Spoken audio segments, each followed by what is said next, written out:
காலையில் எந்திரிச்ச உடனே எது நடக்குதோ இல்லையோ லட்டு போயிட்டு வெளியே போய் காக்காவோ இல்லை நாயோ ஏதோ ஒன்று இருக்கும், அதை போய் கூப்பிட்டுட்டே இருப்பான். வா வா வான்னு கூப்பிடுவான். நாயே இல்லை காக்கா இதெல்லாம் பார்த்தா அவனுக்கு வந்து அதெல்லாம் புதுசாக இருக்குல்ல, வெளியெல்லாம் வந்து அதெல்லாம் பார்க்க அவனுக்கு வந்து ஹாப்பியாக இருக்குது.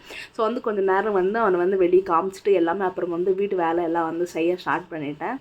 இந்த வீடியோ எங்கள் வீட்டுக்கார் பார்த்தா, அடப்பாவி நீ அடி எல்லாம் பண்ணுற, டெய்லி நான் தானே பண்ணுறேன், இன்றைக்கி பண்ணிவிட்டு வீடியோ பண்ணிவிட்டு நீ பண்ண மாதிரி போட்டியா அப்படின்னு போட்டு வரேன். நானும் செய்வேன், ஆனால் வந்து ரெகுலராக அவர் தான் வந்து செய்வார். இன்றைக்கி வந்து எல்லா வேலையுமே நான் தான் செஞ்சேன். ஏன்னா அவருக்கு வந்து ரொம்ப பேக் பெயின் அதிகமாக இருக்குதுன்னு சொன்னாங்க. ஏன் அதிகமாச்சுன்னே தெரில. ஸோ வந்து பாப்பாவை அவர்கிட்ட கொஞ்சம் பார்த்துக்க கொடுத்துட்டு நான் தான் வந்து எல்லா வேலையும் செஞ்சேன்.